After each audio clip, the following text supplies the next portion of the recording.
Well, let's get to our Wileyism, man. And this Wileyism obviously is pertinent to what our conversation was today in tribute to Martin Luther King and the holiday.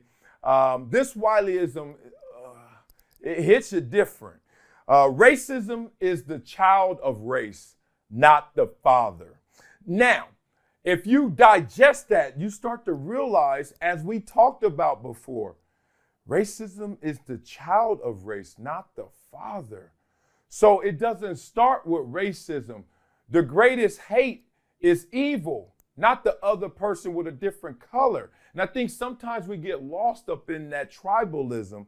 Oh, the issue is that other person. No, there's a greater force at play that can exist in all people. We don't like to talk about the taboo things, but let's talk about it on Never Shut Up. It's taboo to talk about black on black crime. It's not even taboo to talk about white on white crime, which is greater than black on black crime. But if you notice the commonality in those two phrases, it's intra-hate.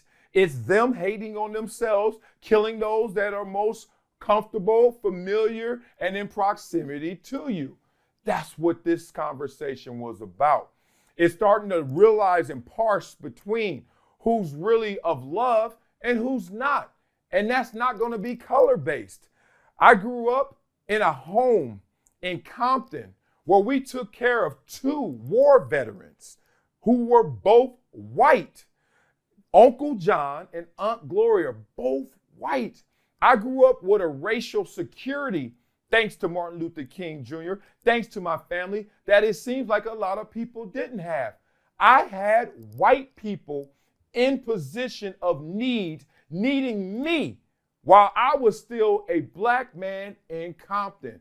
So I never grew up with that viewpoint that I was inferior to white people or anyone. Matter of fact, I knew I had to help people of all races because I grew up helping people of all races. I just want us to take this conversation to a greater place in action. I want us to realize that, okay, as much as we have this national conversation, and many times it feels lateral about race, and we're pointing the finger at you and three pointing back at me, but I'm going to point more back at you, that we realize, okay, the way that this thing is designed is to find those of like minds, of like spirits, of love, so that we can enhance that experience. That's what I really pray for. John, your closing words when you hear racism is the child of race, not the father. I really have a unique perspective, like you do. We all have a unique perspective. And where I grew up, when I say my street was the least racist street because we had one of everything on the block. And when I hear you talking about your Wileyism today, I want to leave everyone with being very real. And this is just from my point of view. And maybe I'm wrong, but I'm going to tell you what goes through my mind when people say, you don't like me, whether or not it's me specifically or society. You don't like me because of X. Fill it in. Race, religion, gender, whatever. You don't like me because of that. I honestly feel like communicating to people, don't flatter yourself that anyone is thinking that hard. No one's paying attention to you specifically. Life is just running you over. And as you sit there complaining about the reason why life is running you over, it's going to run you over again and again and again. Get out of your own way. Define the problem that is real. And maybe racism is real in your life. Maybe sexism is real in your life. If it is, one solution is move. One solution is communicate and try to help solve the problem. No matter what you think your problem is, standing and complaining is not going to do anything about it. And don't flatter yourself that people are paying that much attention to you. Because in reality, everyone's just trying to get along like they always have. That to me is more of the conversation that we need to have, is that perhaps you didn't win because you actually lost. Maybe you lost because the deck was stacked against you heavier than somebody else, but also maybe you were part of the problem too. That's the toughest place to get to. Being self-deprecating and making your own assessments in self-scouting. That's a very difficult place to get to.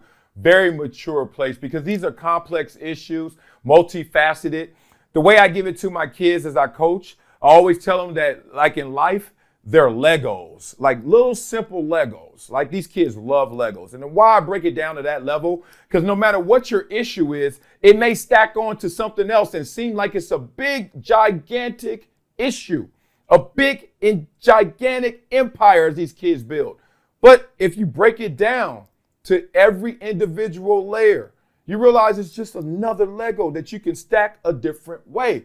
So as you said it right now, you basically said be greater than your greatest excuse. And that's what helped me not only deal with no racism, I would say, but also more so, no matter what I had to deal with, no matter what you want to term it, I had to overcome it. I had to come out and prevail against it.